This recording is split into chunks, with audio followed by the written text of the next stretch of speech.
بسم اللہ الرحمن الرحیم رب اجعلنی مقیم الصلاة ومن ذریتی ربنا وتقبل دعاء۔ یہ دعا حضرت ابراہیم علیہ السلام نے جو ہے اللہ تعالیٰ سے مانگی ہے، اور یہ آیت کریمہ سورہ ابراہیم کی آیت ہے، آیت نمبر 40۔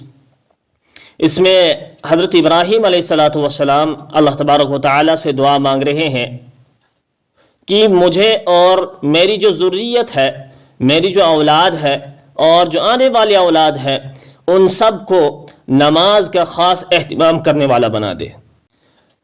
آگے فرماتے ہیں ربنا وتقبل دعا، اے ہمارے رب میری اس دعا کو قبول کر لیجئے اپنی بارگاہ میں۔ تو اس آیت کریمہ سے یہ ثابت ہوتا ہے کہ نماز پہلی امت میں بھی فرض تھی، نماز پہلی امت بھی پڑھا کرتی تھی، نماز پہلے انبیاء بھی پڑھا کرتے تھے۔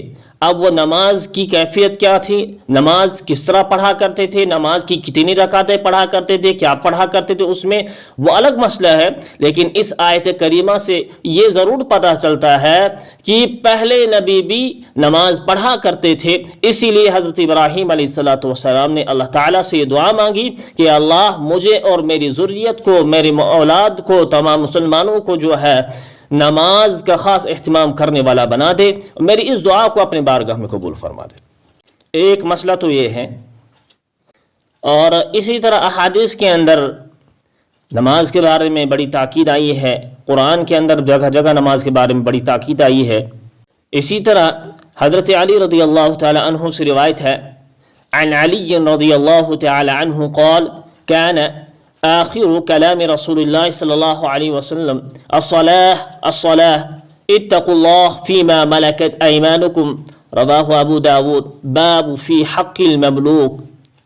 حضرت علی رضی اللہ تعالی عنہ سے روایت ہے کہ رسول اللہ صلی اللہ علیہ وسلم نے آخری وصیت یہ ارشاد فرمائی، نماز اپنے غلاموں اور ماتحتوں کے بارے میں اللہ تعالیٰ سے ڈرو، یعنی ان کے حقوق ادا کرو۔ یعنی اس حدیث پاک سے یہ ثابت ہوتا ہے رسول اکرم صلی اللہ علیہ وسلم آخری وقت میں بھی نماز کی تلقین، نماز کی تاکید فرمایا کرتے، گوئے کہ نماز کتنی ضروری ہے۔